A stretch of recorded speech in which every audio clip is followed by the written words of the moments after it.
ఈ వీడియోలో మనం జ్యామితిలో పదాలు మరియు గుర్తుల గురించి తెలుసుకుంటాం. Terms and labels in geometry. ముందుగా జామెట్రీ అనే పదం అర్థం ఏమిటో చూద్దాం. ఇందులో జియో అనే పదం తీసుకుంటే దీనికి అర్థం భూమి, ఎర్త్ అని వస్తుంది. ఇది మనకి జియోగ్రఫీ, జియాలజీ వంటి పదాల్లో కూడా కనిపిస్తూ ఉంటుంది. అలాగే మరొక పదం ఏముంది మనకి, మెట్రీ అంటే ఏంటి, మెజర్మెంట్ అని. ట్రిగ్నోమెట్రీలో కూడా చూడండి మెట్రీ అని ఉంటుంది, మెజర్మెంట్ అని అర్థం. కాబట్టి జ్యామితి అంటే ఏంటి, భూమిని కొలవడం అనే అర్థం వస్తుంది. విస్తృతంగా చెప్పాలి అంటే జ్యామితి అనేది ఆకారాలు, స్థలం, స్పేస్, రేఖలు, కోణాలు మరియు వాటి మధ్య ఉన్న సంబంధాలను అధ్యయనం చేసే గణిత శాస్త్రం. జ్యామితిలో మనం రేఖలు, త్రిభుజాలు, వృత్తాలు, కోణాలు వంటి విషయాలను నేర్చుకుంటాం. అలాగే నమూనాలు, ప్యాటర్న్స్, త్రిమితీయ ఆకారాలు, 3D షేప్స్ కూడా ఇందులో భాగమే. అంటే మనం చూస్తున్న దాదాపు అన్ని దృశ్య గణిత విషయాలు కూడా జ్యామితిలోకి వస్తాయి. ఇప్పుడు మనం ప్రాథమిక స్థాయి నుండి ప్రారంభిద్దాం. మొదటగా మనం ఏం చూద్దాము, బిందువు, పాయింట్. ఇప్పుడు ఏదైనా ఒక చిన్న బిందువుని తీసుకుందాం, ఇంకొక బిందువు తీసుకుందాం. ఇలా 2-3 బిందువులు తీసుకుంటే వీటిని గమనించండి ఒకసారి. ఇక్కడ బిందువులు మనకి ఏం చూపిస్తున్నాయి, కేవలం ఒక స్థానాన్ని మాత్రమే సూచిస్తాయి. బిందువు అనేది ఏం తెలియజేస్తుంది మనకి, ఏదైనా ఒక స్థానాన్ని అంటే అడ్రస్ని సూచిస్తుంది. ఈ బిందువు నుండి మనం ఎక్కడికి కదలలేము. ఇది ఏ దిశలో కదిలినా ఆ బిందువు స్థానం అనేది మారిపోతుంది. అందుకే మనం ఏమని చెప్తాము అంటే బిందువుకి పరిమాణం ఉండదు, డైమెన్షన్ అనేది ఏముంటుంది, 0. అంటే ఏంటి, బిందువు పరిమాణం శూన్యమని చెబుతాం. ఇప్పుడు ఇక్కడ చూడండి, మనం వేరువేరు బిందువులు ఉన్నాయి. ఇప్పుడు ఇక్కడ ఉన్న బిందువులు చూసినట్లయితే వీటిని మనం గుర్తించాలంటే ఎలా చెప్పచ్చు, నీలం బిందువు, గులాబీ బిందువు, ఆరెంజ్ కలర్ బిందువు, ఇలా చెప్పచ్చు. కానీ ఇలా వాడటం అనేది చాలా కష్టంగా ఉంటుంది. ఇలా ఉన్నప్పుడు వేరువేరు బిందువులు గుర్తించడానికి వాటికి మనం పేర్లను ఇస్తాం. ఈ పేర్లను మనం ఎలా రాస్తాము, పెద్ద ఆంగ్ల అక్షరాలతో సూచిస్తాం. ఉదాహరణకు ఏ తీసుకుంటే దీన్ని మనం ఏమని చదువుతాము, బిందువు ఏ అని చదవచ్చు. అలాగే మిగిలిన వాటికి కూడా మనం పెద్ద ఆంగ్ల అక్షరాలతో సూచిస్తాము. అంటే బిందువుని మనం ఎలా సూచిస్తాము, పెద్ద ఆంగ్ల అక్షరాలతో సూచిస్తాం. ఈ విధంగా సూచించినప్పుడు మనకి వాటిని గుర్తించడానికి సులువుగా ఉంటుంది. బిందువు ఏ, బిందువు బి, బిందువు సి, బిందువు డి. ఇలా మనం ఏమనుకున్నాము, బిందువుకి శూన్య పరిమాణం అంటే పరిమాణం ఉండదు, ఇది 0 డైమెన్షనల్. ఇప్పుడు మరొక ఆకారం చూద్దాం. అంటే దానికోసం ఏం చేద్దాం, మనం ఇక్కడ మనకి బిందువులు ఉన్నాయి, ఏ మరియు బి అనే బిందువులు ఉన్నాయి. ఈ ఏ మరియు బి బిందువులను కలుపుతూ ఒక గీత గీసాం అనుకోండి. అంటే ఏ నుండి బికి మధ్యలో ఉన్న బిందువులను కలుపుతూ ఒక గీత గీస్తే దీన్ని మనం ఏమంటాము అంటే రేఖాఖండం అంటాం. దీన్ని ఏమంటాం మనం, రేఖాఖండం, లైన్ సెగ్మెంట్. ఈ రేఖాఖండం అనేది ఏ నుండి మొదలయ్యి బి వరకు మాత్రమే ఉంటుంది. అలాగే మరొక రేఖాఖండం చూడండి, డి నుండి సికి గీసినట్లయితే ఇది కూడా ఒక రేఖాఖండం అవుతుంది. ఇప్పుడు రేఖాఖండం అంటే ఏంటి, ఏవైనా 2 బిందువులను నేరుగా కలిపే భాగాన్ని మనం రేఖాఖండం, లైన్ సెగ్మెంట్ అంటారు. ఇప్పుడు ఏ నుండి బికి కలిపిన రేఖాఖండాన్ని చూడండి. ఇక్కడ చూసినట్లయితే ఇక్కడ ఏ నుంచి మొదలై బి వరకు కొనసాగుతుంది. ఈ మధ్య ఉండే గీతను మాత్రమే రేఖాఖండం అంటారు. మరియు ఈ ఏ మరియు బిని మనం అంత్య బిందువులు, ఎండ్ పాయింట్స్ అంటారు. ఈ రేఖాఖండాన్ని మనం ఎలా సూచిస్తాము, ఏబి పైన గీత పెట్టుకుంటాం రేఖాఖండం ఉన్న ఆకారంలోనే. ఇది మనకి ఏ నుండి బికి గీసిన లేదా బి నుండి ఏకి గీసిన ఒకే విధంగా ఉంటుంది. అందువల్ల దీన్ని మనం ఎలా రాసుకోవచ్చు, బిఏ పైన గీతతో సూచించవచ్చు. అందువల్ల ఇది ఏమవుతుంది, ఏబి రేఖాఖండము లేదా బిఏ రేఖాఖండం, ఏ విధంగానైనా పిలవచ్చు. ఇదే విధంగా మనం డి నుంచి సికి ఒక రేఖాఖండం గీసాం కదా, దీన్ని మనం ఎలా సూచించవచ్చు, సిడి పైన గీత గీస్తాము, లేదా డిసి, దీన్ని ఎలా సూచించవచ్చు మనం, సిడి రేఖాఖండం లేదా డిసి రేఖాఖండం అని చెప్పవచ్చు. ఇప్పుడు ఉదాహరణకు చూడండి, ఏబి అనేది 5 అని తీసుకున్నాం అనుకోండి. అది మనకి సెంటీమీటర్ కావచ్చు, మిల్లీమీటర్ కావచ్చు, ఏదైనా. ఇప్పుడు ఆ ఏ నుంచి బికి ఎంత దూరంతో మనం గీయాలి గీత? ఓన్లీ 5తో మాత్రమే గీయాలి.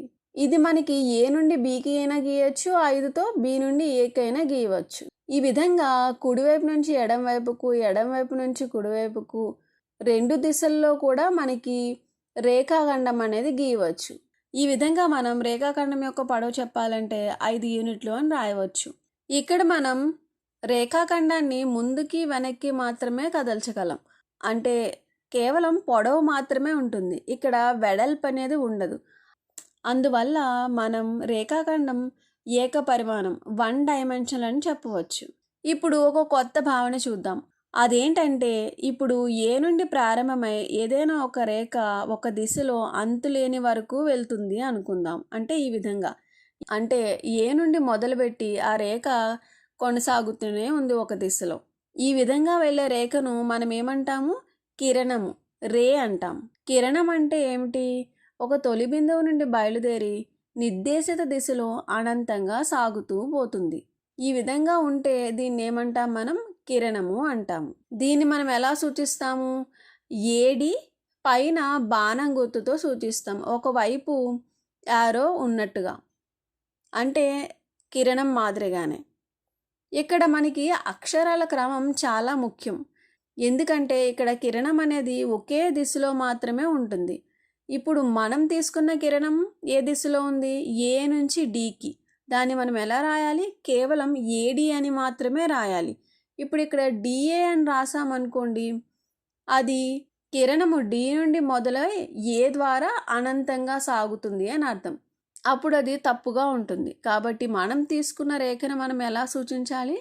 కేవలం ఏడీగానే సూచించాలి. ఈ కిరణం కూడా రేఖాఖండం మాదిరిగానే కేవలం పొడవును మాత్రమే కలిగి ఉంటుంది. అంటే ఇది కూడా ఏంటి? ఏక పరిమాణాన్ని కలిగి ఉంటుంది, 1 డైమెన్షనల్. ఇప్పుడు ఏవైనా ఒక 2 బిందువులను తీసుకుందాం. ఉదాహరణకు ఈ మరియు ఎఫ్ అని తీసుకుంటే ఈ 2 బిందువులను కలుపుతూ గీచింది ఏంటి? ఒక రేఖాఖండం. ఇప్పుడు ఈ రేఖాఖండాన్ని అటువైపు మరియు ఇటువైపు 2 దిశల్లో కొనసాగిస్తూ వెళ్తే, అంటే ఇక్కడ దీనికి ఒక నిర్దిష్టమైన పొడవు అంటూ ఏమీ ఉండదు. ఈ రేఖ ఈఎఫ్ల గుండా 2 వైపులా అనంతంగా వెళ్తుంది.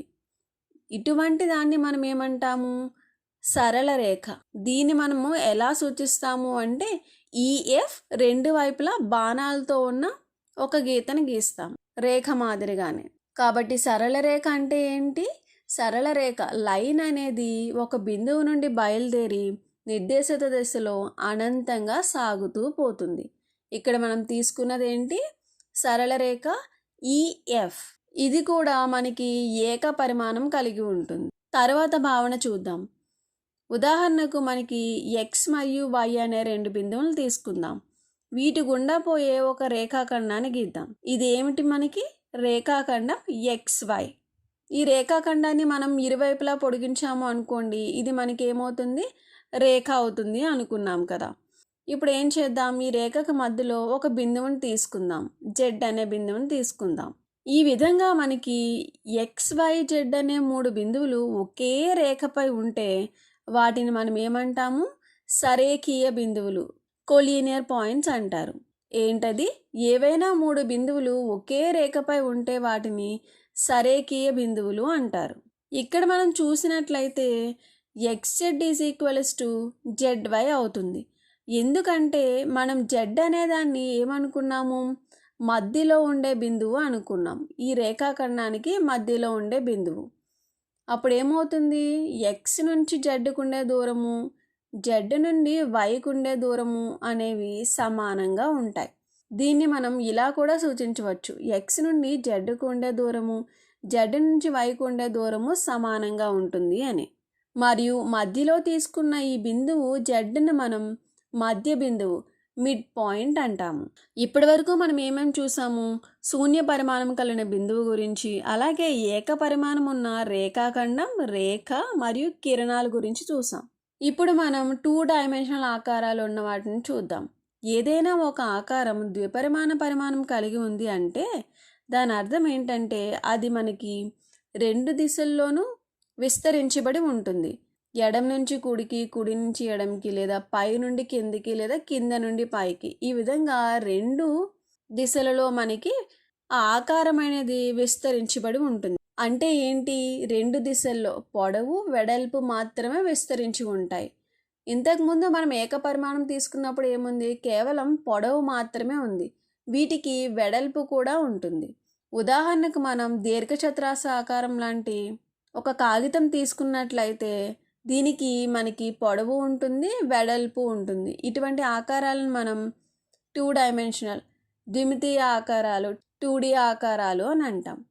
అలాగే త్రిమితీయ ఆకారాలు అంటే ఏమిటి? ఇప్పుడు ద్విమితీయ ఆకారాల్లో ఉన్న విధంగానే పొడవు వెడల్పుతో పాటు మనకి మరొక దిశ కూడా ఉంటుంది. అదేంటంటే ఎత్తు లేదా లోతు. ఇలా 3 దిశలలో పొడవు వెడల్పు ఎత్తుల్లో విస్తరించి ఉంటే ఆ ఆకారాలను ఏమంటాం మనం? త్రిమితీయ ఆకారాలు 3 డైమెన్షనల్ 3D ఆకారాలు అంటాం. ఉదాహరణకు శంకువు మరియు ఘనం వంటి ఇటువంటి ఆకారాలను మనం 3D ఆకారాలు అంటాం. వీటి గురించి మీరు తదుపరి తరగతుల్లో వివరంగా తెలుసుకుంటారు. మనం ఏం నేర్చుకున్నాం? జ్యామితిలో కొన్ని పదాలు మరియు గుర్తులు. వాటిలో మొదటిగా ఏం చూసాము? జ్యామితి అనేది ఆకారాలు, రేఖలు, కోణాలు మరియు వాటి లక్షణాలను అధ్యయనం చేసే గణిత శాఖ అని తెలుసుకున్నాం. వీటిలో ముందుగా బిందువు పాయింట్కు పరిమాణం ఉండదని మరియు దీనిని ఆంగ్ల అక్షరంతో సూచిస్తారు అని తెలుసుకున్నాం. ఈ బిందువు అనేది మనకి ఏదైనా ఒక స్థానాన్ని అడ్రస్ను తెలియజేయడానికి ఉపయోగపడుతుంది. తరువాత రేఖాఖండం, కిరణము, రేఖ ఇవి ఏక పరిమాణ ఆకారాలు. తర్వాత ఏం చూసాం మనం? ఒకే రేఖపై ఉన్న బిందువులను సరేఖీయ బిందువులు కొలీనియర్ పాయింట్స్ అంటారు. వీటిలో మధ్యలో ఉన్న బిందువును మధ్య బిందువు మిడ్ పాయింట్ అంటారు. రెండు దిశల్లో విస్తరించే ఉపరితలాన్ని సమతలం ప్లేన్ అని, 3 దిశల్లో విస్తరించే స్థలాన్ని త్రిమితీయ స్థలం 3D స్పేస్ అని అంటారు అని తెలుసుకున్నాం.